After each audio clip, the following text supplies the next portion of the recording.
everyone, Grandmaster VAR AKOBIAN here, and I'm here with my student, Jonathan Makting from 1000 GM, and we are going to analyze this game between TOKHIRJONOVA and my student, Joshua Altman. Let's take a look at this game. E4, E6. Does that look familiar to you, Jonathan? It's a French.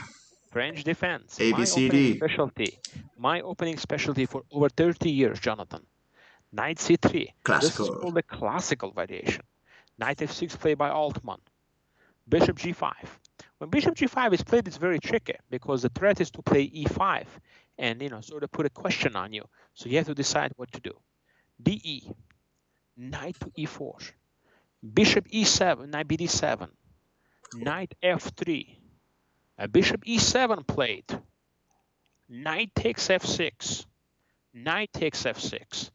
Besides this move Bishop E7, another common move in this position is the move H6. Black can play H6 to put a question to this bishop, okay? Then after Knight F6 here, White has to make a decision. Either retreat here, or take here. Yeah, I like that one better. Right, Knight takes F6. Knight takes F6, Bishop D3. Now B6 by Altman. Queen E2. Bishop B7. Castle, castle. And now Bishop takes F3. That is a little bit of an unexpected decision, in my opinion. But I guess he didn't want to allow the lines with Knight E5. He wanted to take that knight off the board to eliminate everything. So Bishop takes F3. Knight, tough decision, I have to say. G takes F3. Why? Why did TOKHIRJONOVA take back with the pawn? Unclear to understand the reasoning behind it. To get a rook attacking G7 probably was the idea, but damages all of the pawn lines. Yeah. Jonathan, the pawn structure gets compromised. It's not worth it. And it's for sure she should have taken with a queen D5 and go for this position. I like White here. Yeah, it's a little bit better. I'm not sure if I like the Bishop F3 knight, giving out the bishop idea by Josh. Because here this endgame, White is just going to be pressing. Okay, White is certainly going to be pressing in this endgame. So we have take, G takes F6, Knight D5, Bishop B5, King F8, Bishop D2. And now Queen D6. What Black is trying to do is trying to put a knight on F4 and maybe force this capture on F4. That would be very good to get rid of. Now, King B1, inaccuracy. C4 was needed here immediately. C4, C5. Now, it cannot go here because of the Queen E4 fork, attacking your rook and attacking on F4 your knight. Oh, wow. So this was an important moment to grab the center, but he played too hesitantly. Now C6. And now look at this. Look at this move, Knight F4 now, getting ready to take that D3 bishop. And Bishop takes F4 was played. Queen takes F4. Bishop E4 putting pressure. Rook C8 retreating. C4. And now I think here it was probably would have been better to play something like Queen E3 and try to keep the position equal. But she played C4. And that's very aggressive, but it's opening up the dark squares. G6. F6 now, putting pressure on the pawn. Queen E3 trying to trade. No trades, no strengthening your position.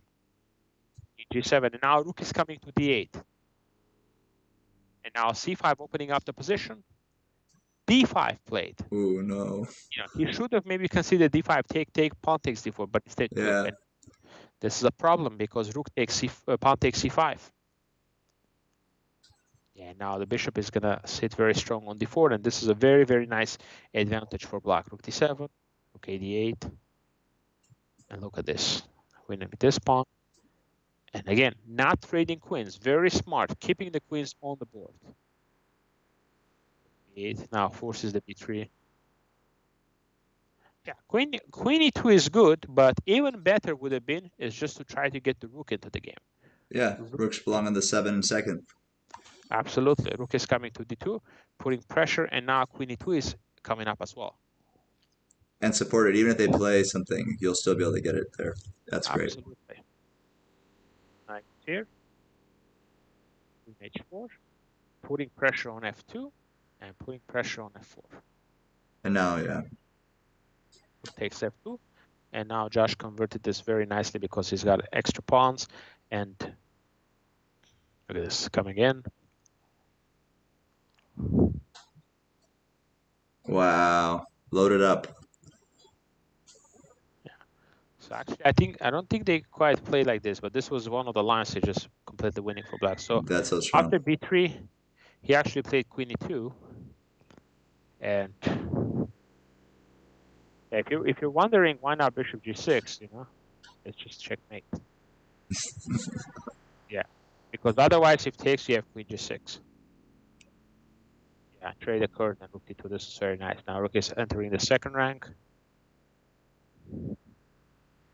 Now hitting the Rook and threatening Bishop E3. Yeah. So you can't really stay on a G file because after check, you're just gonna get mated.